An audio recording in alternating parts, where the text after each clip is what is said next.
In this video, we discuss the recent withdrawal of French troops from Chad. This marks the end of France's military presence in the country after more than 60 years. The withdrawal aligns with a January 31st deadline set by the Chadian government. N'Djamena severed ties with Paris in December, concluding a military pact that stationed 1,000 French soldiers in Chad. Chad is strategically important for monitoring armed groups in the Sahel region and activities in Libya.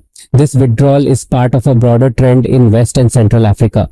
Former French colonies are reducing military and diplomatic ties with France. This shift is largely due to resentment towards perceived French interference in domestic matters. Countries such as Niger, Burkina Faso, and Mali have seen around 4,000 French soldiers exit. In their place, Russian troops have arrived to assist in combating armed groups. Chad, Senegal, and Ivory Coast have followed this pattern. Security analyst Beverly Oching notes that for these nations, the issue is about sovereignty. Our foreign military presence is seen as a surrender of autonomy.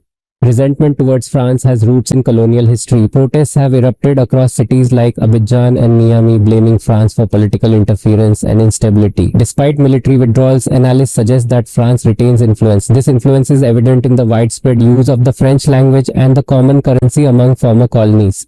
In 2022, nearly 50% of the 300 million French speakers worldwide resided in Africa.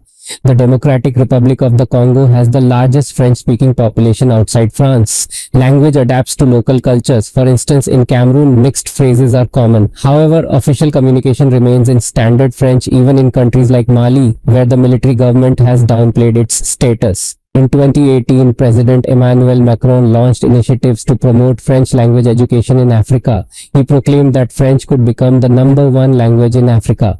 Interest in learning French persists even in English-speaking countries like Nigeria. Senegal's President Bassirou Diomaye Faye aims to reduce French influence. He delivers speeches in both French and Wolof. His administration is renaming streets to honor local figures, moving away from colonial legacies. This process of decolonization is viewed as essential for rebuilding national identity. Economic ties between France and its former colonies remain strong. French businesses, including mobile networks and supermarkets, are prevalent in these countries. Despite violent anti-French protests, these companies show no signs of leaving. The common CFA currency zone further complicates relations. Established in 1945, it includes 14 West and Central African nations. The CFA currency was initially tied to France's economic interests. Countries must keep 50% of their reserves in the French treasury to maintain the currency's peg to the euro. Critics argue that this arrangement hampers economic growth. Former Chadian President Idriss Déby called for an end to this dependency in a 2015 speech. Despite promises from leaders like President Faye, no changes have occurred regarding the CFA.